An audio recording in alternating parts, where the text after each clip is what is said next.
This morning, we are in the midst of a surge of COVID-19 cases, primarily driven by the Omicron variant, which is highly transmissible, as you know. And according to the CDC, it now makes up 95% of all new cases nationwide. Here in California, the state is now reporting almost 60,000 new cases per day.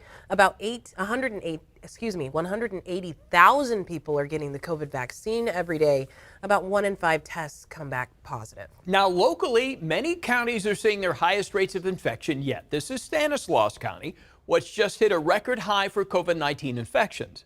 Officials reported more than 1,000 new cases yesterday alone. Now, keep in mind, the number of infections could be much higher since many at-home tests go unreported and many people don't get tested. And schools are taking a hit because of this new surge in COVID-19 cases. Officials at Sac City Unified said the district had nearly 600 call-outs last Friday. And they say there's a shortage of substitute teachers, so classes are doubling up or being crowded into auditoriums. Check this video, students. This is Rosemont High School, the auditorium in Sacramento, full of students whose teachers had called out sick. I saw kids cluttered together, some of them closer than a foot, and disorganized, and nobody's learning anything. And just an unhealthy environment. May you sense the frustration there? Nearly 1,600 students and staff at Sac City schools recently tested positive for COVID. Officials say combining some classes in large, well-ventilated spaces like an auditorium or a multi-purpose room is only done when there's absolutely no alternative to preserve our commitment to providing in-person instruction. Our plan is to keep our classrooms open, keep our schools open. We know that they're safe havens for so many of our students and families and community members. The Sacramento City Teachers Association says they've been pressing district leaders for a meeting without any response. Bria? Governor Gavin Newsom signed an executive order to support safe in-person learning across the state. It makes it easier to hire short-term substitute teachers, and it allows subs to have their assignments extended. It also provides additional flexibility for retired teachers to get back to the classroom. These changes last through March 31st. And hospitals and healthcare workers are also struggling to keep up with patient demands. ABC 10's Luke Clary shows us how COVID-19 hospitalizations are starting to impact 911 response times.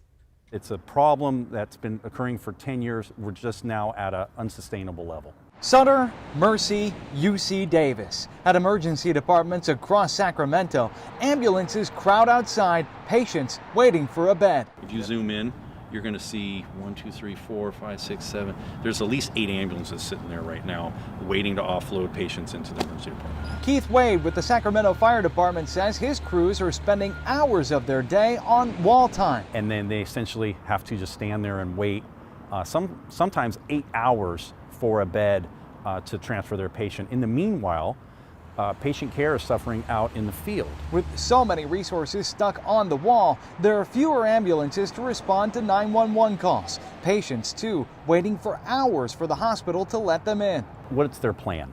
What plan do you have moving forward?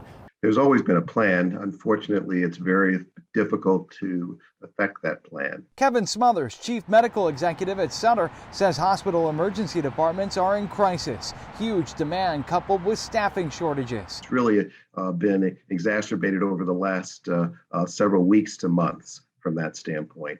We know it's been a problem in the past, but not to this extent. He says hospitals have discussed bringing in more paramedics or sending ambulances to urgent care or walk-in clinics to ease the backlog.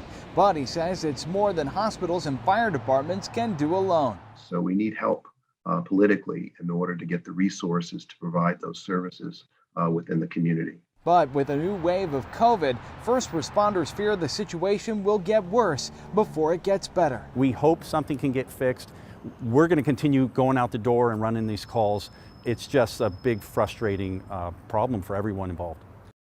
I could imagine. Now, all of this wall time carries a significant price as well.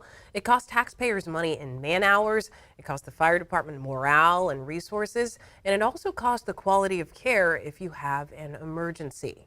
Also, starting today, Sonoma County is banning large gatherings amid the COVID-19 spike in cases. The new health order limits indoor events to a maximum of 50 people and outdoor events to no more than 100.